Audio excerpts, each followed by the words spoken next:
Hey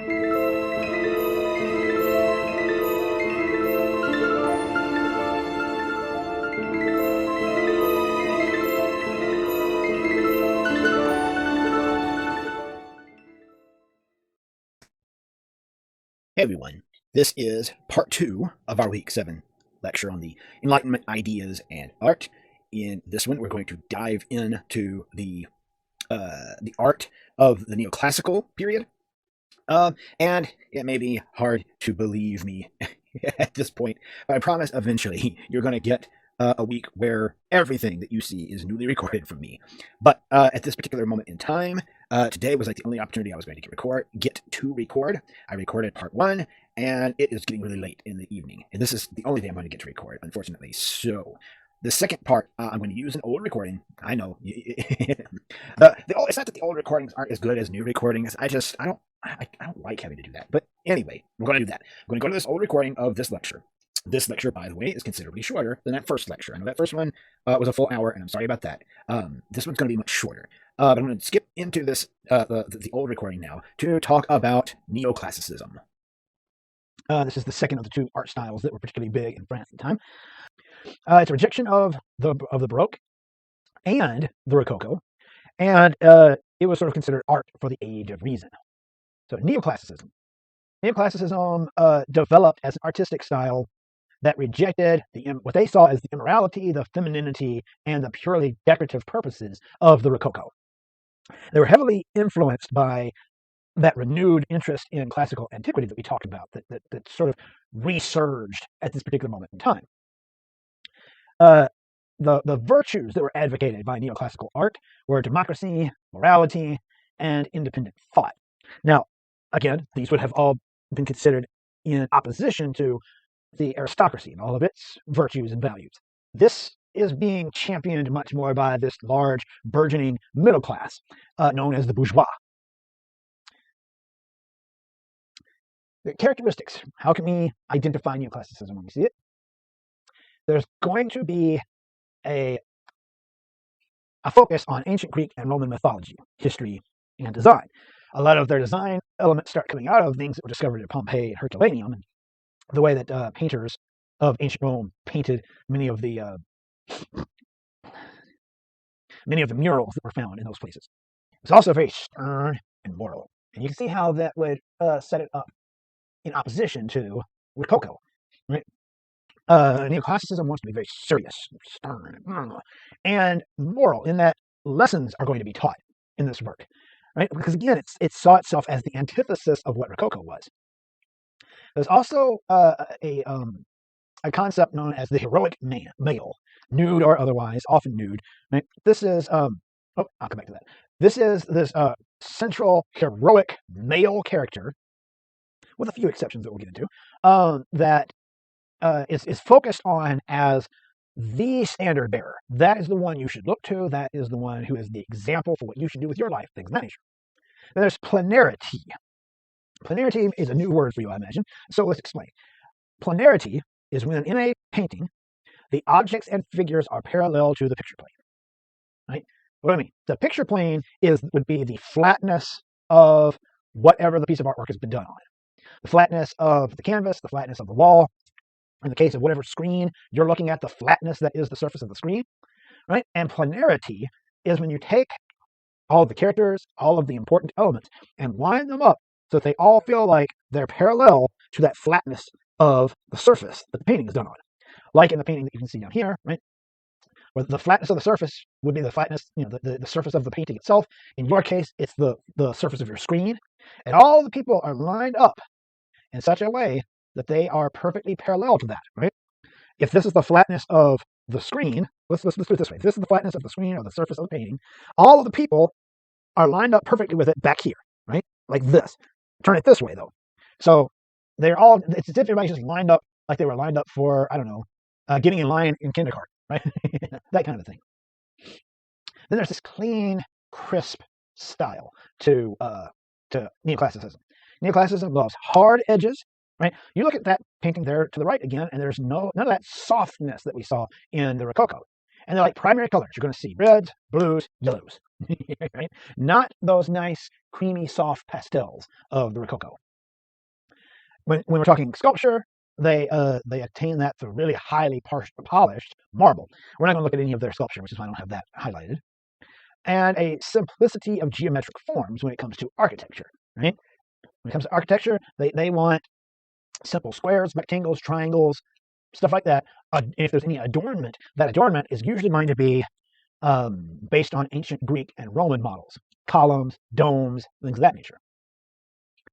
There's perhaps no one who stands as a greater example of neoclassical art, in painting at least, than Jacques-Louis David.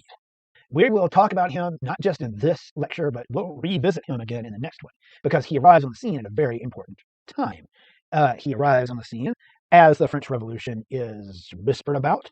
He's there as the French Revolution continues, and then he's there for Napoleon Bonaparte's reign afterward. So he's an important figure that we'll look at for a bit. And I don't want to dive too much into this painting because we're going to talk about it much more in depth the next time we meet one another. But it is such a good example of neoclassical art that we really have to look at it. And this is the Oath of the Herati from 1783 to 1784. And we're not going to talk about its purposes just yet because it has very specific propaganda purposes. What we are going to look at, however, is how it displays those characteristics that we were just talking about. Right? You have a sternness, right? Seriousness, morality kind of story, at least morality in the sense of French bourgeois at the time. But everything's stern, everything is stable. Right? Our individuals over here are all standing in this almost triangle-like stance, which makes them very sturdy to the ground. Right? We have the heroic male figure, specifically in the father, but we can also see it a bit in the younger men here. We have a story that is an ancient Roman story, hence why everyone's dressed like they're ancient Romans. We've got some ancient Roman architecture here in the back. We have that planarity that was talked about, right? Where, again, the surface of this painting is the picture plane, and everybody's lined up nice and perfectly, right along where they would be parallel to that picture plane. Let me see what other...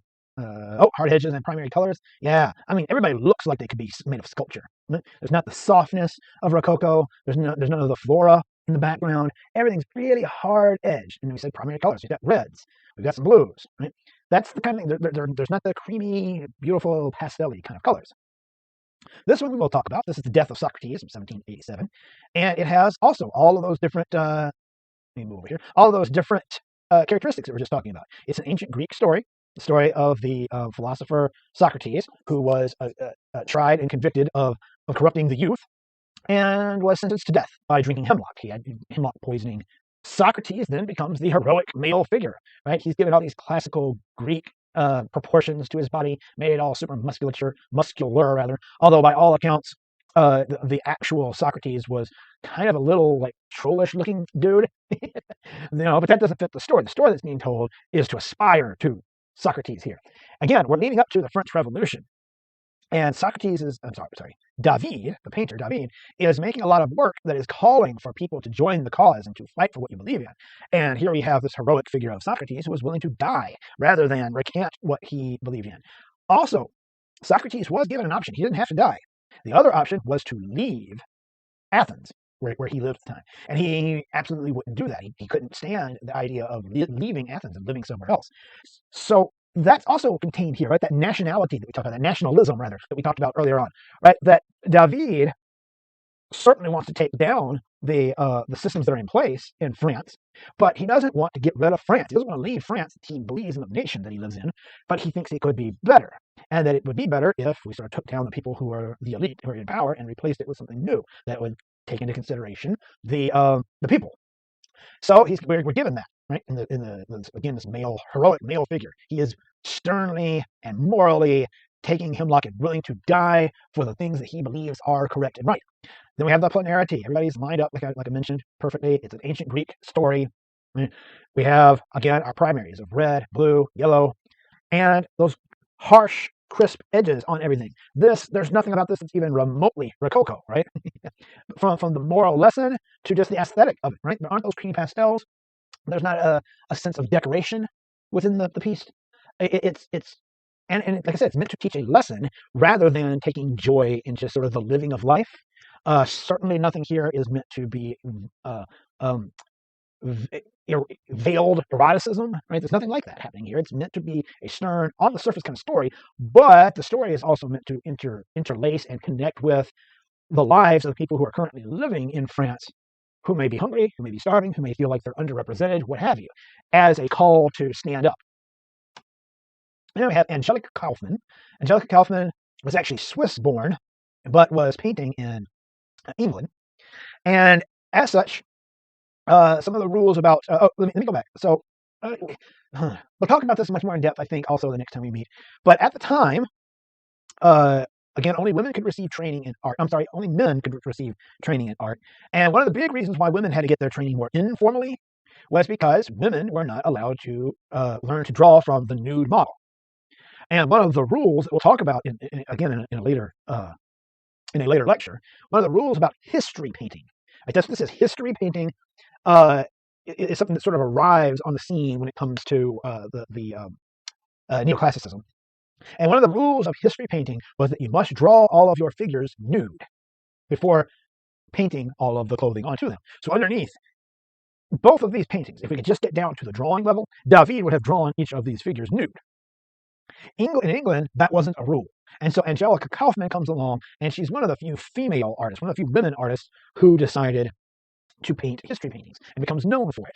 And in fact, she, in England, is a founder of the Royal Academy of Art that exists to this day, and then sadly wasn't allowed to join it because she was a woman. Right? But the rules, at least, about drawing from the nude figure in order to make history paintings didn't exist in England. And so Angelica Kaufmann becomes known for her history paintings in England. Hers, however, interestingly, some of them at least do focus on women. A lot of them are still very patriarchal, very male-centered. But interestingly, she does have some pieces like this one, Cornelia presenting her children as her treasures from 1785, that do involve women. Now, the lessons are still very masculine. So, all right, so the story that's being presented here is an ancient Roman story. Before I even get there, here we are again, planarity, right? All the figures are lined up with the picture plane, right? Everything's very hard-edged. There's maybe a little more softness to Angelica Kaufmann's work, but still pretty hard-edged. Very stern and moral. There's not all of that fluffy decoration of Rococo, and we have nice primary colors, reds, yellows, blues. All right, all that's there. The story that's happening here is I forget this woman's name. This is Cornelia here in the middle. I forget this woman's name, and I forgot to write it in my notes. But anyway, this woman right here has asked, or rather is showcasing her jewelry as her treasures. This is the thing I treasure the most, and has asked Cornelia what is the thing she treasures the most. And so she presents her children, right? These are my treasures. These are the things that I treasure and hold dear. Now, that reinforces the notions that we've been talking about of the burgeoning middle class, the bourgeois in France, who see the gender roles as needing to be redefined from how the aristocracy defines them. Now, again, interestingly, that a story like that would be told because Kaufmann herself is working in what would have been considered the public sphere, working in what would have been a man's realm. But she presents this scene here that reinforces that what a mother should be focusing herself on, what a woman and a mother should be focusing herself on, is her children. And in particular, in the case of this oldest one right here, I wish I could remember his name now. I should have written it down in my notes, but he is going to grow up to become the emperor of Rome, and is recognized as being a particularly good and benevolent emperor.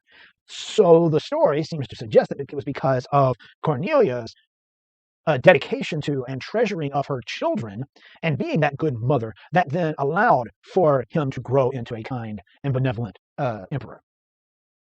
And here we have Zeuxis selecting models for his picture of Helen of Troy, which again reinforces perhaps the gender roles and the patriarchal Roman way of thinking about gender roles and men as artists, women as objects to be looked at, kind of thing.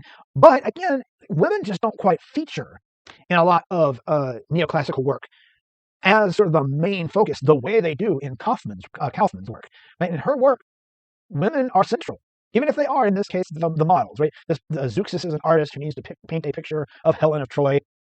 And so he needs to find the most beautiful woman because, right, if it's Helen of Troy, she is this beautiful woman who, if she's so beautiful that Paris needs to steal her away and cause this whole big gigantic war, she must have been one hot lady. So he needs to find the most beautiful woman in order to be his model. So he's testing each of them and examining each of them, right?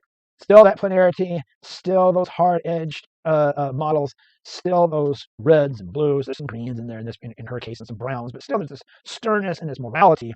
That morality being, in this case, that a woman should prize and should be prized for her beauty and should upkeep that beauty. But I kind of like that while the artist is busy dealing with his models, there's one woman back here who's mixing his paints and getting ready. Right, she's his assistant. I like that little detail. Seems like Kaufman is maybe trying to say a little something with that lady back there. Then neoclassical architecture. As we mentioned, the staples of neoclassical architecture are going to be simple geometry: squares, rectangles, triangles, circles. Right? They're going to want very simple, easy to understand geometry that feels nice and grounded. They like symmetry. Boy, do they love symmetry in neoclassical architecture. And combining with all that ancient Greek and Roman elements, because again, that would have been seen as the height of morality and the thing that we should aim for. So you get a piece like the Kenwood House here. This is a palace of the time, right? And I mean, look at it. It's symmetrical. It is extremely symmetrical. We draw a line right here, and everything that's on this side is echoed on this side. The geometry of it is so simple. There are squares, there are rectangles, there are curves, but those curves are perfect semicircles, right? The windows are rectangles, right? Everything is so simplified. And then we see some ancient Greek and Roman stuff being incorporated through these columns that have Ionic ordered capitals, and this pediment, this triangular pediment that comes straight out of Greek, but also was adopted into Roman architecture. It is meant to look very stern. It is meant to be very moral. It is meant to be very simple and not super flowery. Again, in opposition to what was happening in the Baroque era before it, right? Where we look at something like San Carlo here, which undulates and curves and swells and doesn't look like anything that had come before it, right? It is opulent and is flowery and showy. Oh, here again, this is a palace. This was a church. This over here is a palace, and look at the simplicity of it and the lack of adornment, the lack of anything that suggests haughtiness. Right? And I said this is a palace. This would have been a wealthy home, not so much a palace. We have here architect Jacques-Germain Soufflot, I believe. Forgive me if I pronounce that wrong. The Pantheon, which was originally the Church of Saint Genevieve, but eventually would be called the Pantheon because of its resemblance to the ancient Roman Pantheon. And again, it's symmetrical. Again, the way the photograph is taken, you can't tell perfectly over here. But again, if we drew a line right down the middle, everything on one side is echoed on the other side. Simple geometry, and where it is adorned, it is so adorned by things that resemble and are adopted from ancient Greek and Roman architecture. Again, these columns that have Corinthian order capitals on the top, this pediment, which looks so much like the ancient Greek Parthenon's pediment with that statuary inside, and the dome on top being very Roman, but also getting some arches and Greek sort of styled things that are happening in that. And I talked about how many of the writers of the Declaration of Independence and the Constitution were deists. They were deists because they were also living in the age of reason, and they were thinking about all these same kind of things that we were talking about that were happening in France. So it makes sense then that our capital, which was designed, it came about, everything was finally built and put in place a bit later, but all the designs and ideas for it came during the neoclassical period of time. And so a lot of the buildings that we sort of see as being iconically Washington, standing for the United States government, have that neoclassical design to them. The White House, look at the simple geometry of it, rectangles, squares, the symmetry of it, and those ancient Greek and Roman elements that have been incorporated into it. Again, these columns, the Ionic capitals, the pediment here, there's no statuary in it, but still that triangular pediment is there. Right? I considered taking this one out because of the recent events that happened at the United States Capitol, but then I decided against it. I decided, no, I'm going to bring it up because it is such an excellent example of really high neoclassical architectural design. Yes, the United States Capitol was stormed by insurrectionists, and as a nation, we are going to have to deal with the consequences of that and what that means to us. All that's a separate conversation from what I'm talking about today. What I'm talking about today is that the designer, you'll notice Pierre-Charles Lefont, was French, designed this in a neoclassical style. Again, everything is so simple, so stern, so firmly rooted, right? Squares, rectangles, semicircles, right? Everything is simple in its geometry. And then we have the Roman and Greek elements that have been combined onto it. The Greek portico, the columns that are very Greek and Roman in nature, the dome, which is very Roman in nature. All of this is neoclassical because of the time period in which the country was founded. And even Thomas Jefferson, he considered himself to be quite the neoclassicist. And he was, yes, one of our founding fathers. He was the third president of the United States. He also considered himself kind of a Renaissance man, if you will. He considered himself a philosopher, scientist, and an architect. He designed his home, Monticello, which is in Virginia, that he worked on throughout a number of years, beginning in 1772, and didn't really consider it finished until about 1809. And you can see that it has all the earmarks of neoclassical design. Right? That symmetry, the simple geometry, there's that dome on top. He was also the architect for the University of Virginia. And if you ever get a chance to see any of that, it's also a really excellent example of neoclassical architectural design here in the United States. The Rococo and neoclassical styles were also translated into music. There's Rococo music, and then what we might consider neoclassical music is referred to as classical music. And as such, if you ever hear someone refer to something as classical music, that's a term that kind of just generally gets used for any music that uses sort of traditional instrumentation or uses an orchestra, something like that. But the true classical era of music happens during this particular moment in time. So Rococo music, its characteristics. Again, it was rejecting the Baroque solemnity of Baroque music. It's very highly ornamental. It's light, it's airy, it's whimsical, because of course it is. It was meant for people in the aristocracy or people in the nobility to dance to. It was designed for enjoyment, dance, and immediate appeal. It was meant to, you hear it, and there's nothing else really to think about, right? Like, and that's not me trying to put it down. It's just that you're meant to enjoy it. You're meant to immediately recognize things like repeated melodies. You're supposed to pick up on those things very quickly, right? It would have been kind of like the pop music of its day, right? It's not aiming for any sort of grand intellectual heights. That's not the purpose of it. But two instruments come into vogue in Rococo music that at least one of which is still popular to this day: the harpsichord and the piano.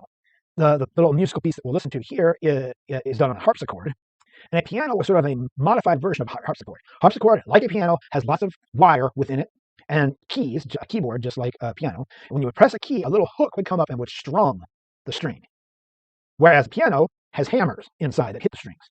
A piano gets its name for what it was originally called, which was a pianoforte, which literally meant soft loud. Because a piano, well, let's go back to the harpsichord. It was built on the design of the harpsichord, and the harpsichord could really only play at one volume. A piano, as you may or may not be aware, you can sort of change the timbre of. It can be played very softly. Those pedals that are down below can affect that. It can be played very loudly. You can hit the keys harder and get a louder noise because the hammers are coming down on the wires with more force. Whereas a harpsichord is just kind of playing at one singular volume, no matter how hard you press the keys or anything like that. So a piano, it was originally called pianoforte. Over time, it just got shortened to piano, which literally just means soft. And that was a new instrument that was used for this work, and has continued to be a popular instrument to this day. But let's listen to a quick little piece. We won't listen to this entire thing. What I'll try to do is remember to have a link to this video in the material that I give you this week.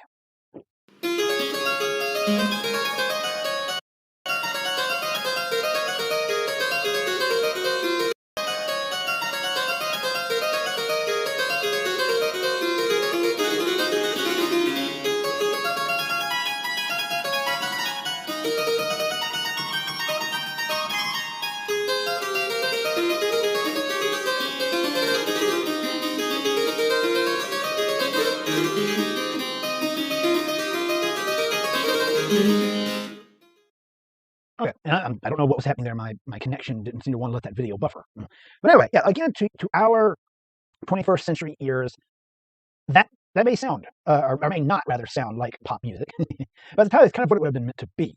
And this was meant to be music that would be enjoyed within the homes of the aristocracy. It was meant to be danced to. It was meant to be enjoyed. Right? It was meant to elicit feelings of love, romanticism, and things of that nature. Right?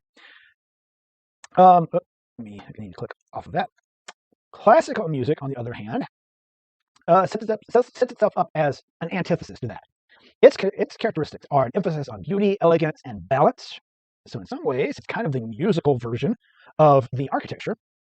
There's more variety and contrast than in Rococo, right? Rococo doesn't want to go too wild in any direction because it's meant to sort of incorporate and be enjoyed by everyone listening. What classical music wants to do is stimulate your brain a little bit, right? Because again, it's the age of enlightenment, the age of reason. Your brain should be stimulated by the stuff that you partake in. So there's a lot more variety of things like tempo, key, mood, and timbre within classical music. And the composers of classical music come up with some new or updated forms, like the sonata, which is a composition in 3 sections, the exposition, the development, and the recapitulation. The symphony, that's what we connect with classical music, right? The symphony is developed during this time. It's an elaborate musical composition for a full orchestra, typically in 4 movements, at least one of which is traditionally in the sonata form that we just talked about. And opera becomes a big deal. It's a dramatic work in one or more acts set to music for singers and instrumentalists. Why does opera become a thing during the classical or neoclassical period? Well, because we know that the ancient Greeks and the Romans had plays that were sung, where the dialogue that's been handed down to us that we still have, we know would have been sung, would have had a tune, but we have no clue what that would have sounded like. The classical composers come along and they start thinking, well, what would that be like? What would that be like to have a dramatic story with a narrative and dialogue, but everything will be set to music and will be sung? That's how we arrive at this. So I'm going to give you a little bit right here. This is Wolfgang Amadeus Mozart's piece, A Little Night Music. You'll recognize it, I'm sure.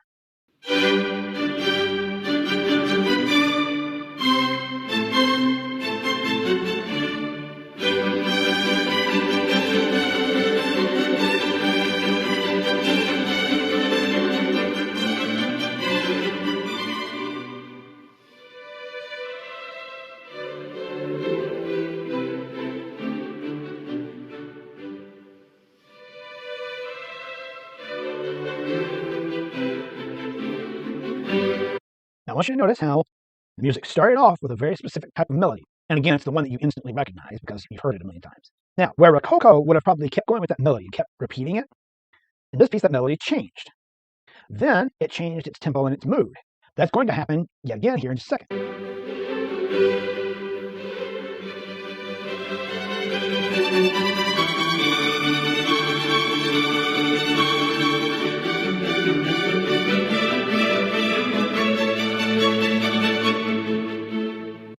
Notice how you haven't heard anything repeat yet, right?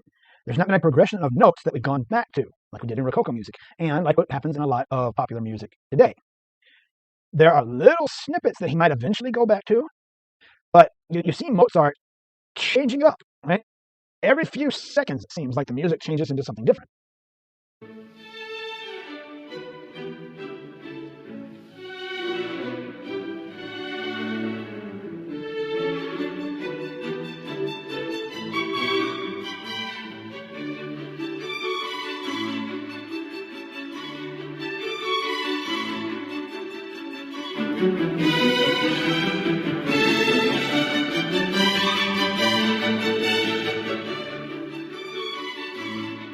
It never wants to let you settle into something, right? Again, classical music was meant to be like brain music. It's meant to stimulate the brain. So Mozart and others like him don't want there to be a moment where you completely and utterly settle into a repeated melody, right? Something that's meant to just be enjoyed and sort of zone out. You know, they don't want that moment to happen for you. So variety happens. And we're already a minute and a half in, and nothing has repeated yet. Now, I'm not going to play the full thing. I will give you a link to this video so that you can listen to the piece yourself. But eventually, he's going to return to some motifs. A motif, M-O-T-I-F-F. That's a term that's used in art, in literature, and in music. A motif is something that gets repeated, right? Often for a certain effect. And there will be times later where he'll go back and he'll grab a motif, like a certain progression of notes that you heard earlier, and insert it. But maybe it's played at a slightly different tempo or with a slightly different mood, what have you. And just as a reminder, like, hey, we're still in that piece, but now let's play with it some more. Let's do some more with it. Okay, and then I just wanted to give you a quick example of opera also from Wolfgang Amadeus Mozart. This is a duet from The Marriage of Figaro from 1786.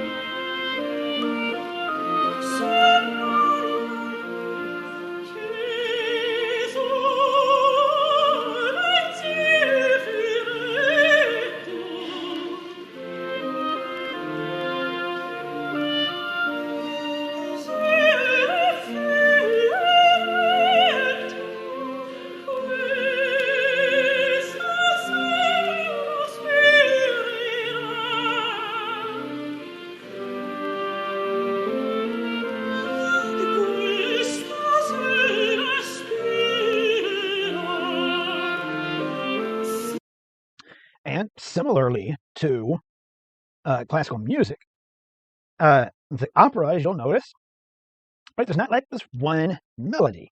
It's not like a lot of music now where, right, like melody is king. Right? The notes and the progression of notes change and flow in ways that, again, that are meant to be intellectually stimulating. And again, based on what they thought maybe this is what the ancient Greeks and Romans did. I don't know. Let's give it a try. Let's see. All right, so there it is. That's all I have for you. There's a lot, I know. I'll try to edit it down as much as I can. Anyway, yeah, so that's what you're responsible for from me. You'll also get some material from Professor McIntosh. All right, I hope you guys made it through all of that snow and ice last week and that you're safe and warm. Have a good week. Don't forget that we have quiz 4 coming up. I think it's 4, yeah. So study up for that. Take care, guys. Bye.